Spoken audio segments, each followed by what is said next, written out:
love playing here. We love to try to support any tournament in the States, and we just love the atmosphere, the fans here, everyone that runs the tournament is really nice, so we just try to come back. You feel like the fans kind of get behind you and bring you through, or is it one of the things when somebody kind of makes a run like Yelena did in the final last year, they'll jump behind the other guys? That's something you kind of enjoy because you're such a favorite to win here. Yeah, it always feels good whether they're cheering for me or not. It's just like I said, I just try to support the tournaments and enjoy myself. Cook it, exactly. So I want my meal to taste well, so I try to keep some things to myself, and I try to just, obviously because I want to be the best that I can be right now, and I think that's kind of worked for me in the past. I've always think I've done that, actually. I don't know if it was something that I learned. I just think it was always something that I've done. Does legacy matter to you at this point?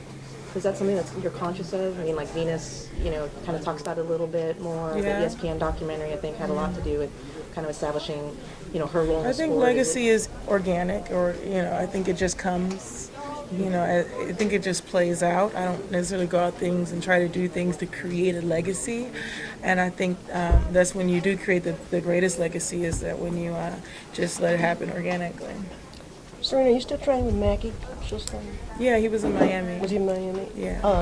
Do you want me to tell him something, please? No. Actually, I used to run around with him years ago. Really? Yeah, Okay. yeah. He's a nice guy. He's very smart. Now that you're a bit older, has your training changed, or are you basically doing the same stuff? No, my training changes. It actually changes every few years. Can you name one particular change in the last? No, I mean, when I was younger, I ran a lot. Did a lot of distance running. Then I changed to start doing like more biking. So it just, I feel like if I were still running like 16 years later, I probably would be tired of it. So I just changed it for myself more than anything. Biking at Crandon Park. Like what? You biked at Crandon Park? Oh yeah, that was, yeah. Do you do much That's because the flexibility traffic training? was insane. Are you doing much flexibility training there?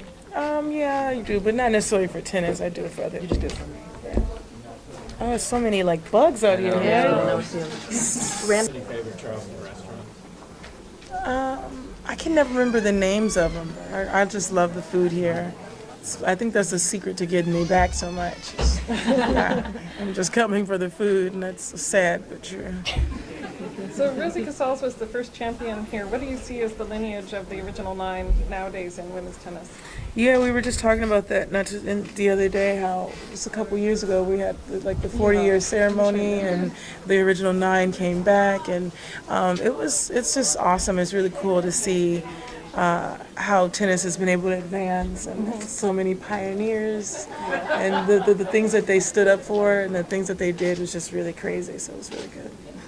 Serena, I'm just kind of wondering if do you and Venus ever just kind of stop and look at each other and be like, can you believe? No, if we did, we wouldn't be here. We would be on vacation somewhere at some exotic island. So we don't want to do that. We never want to become satisfied yet, because there's things that we still want to do.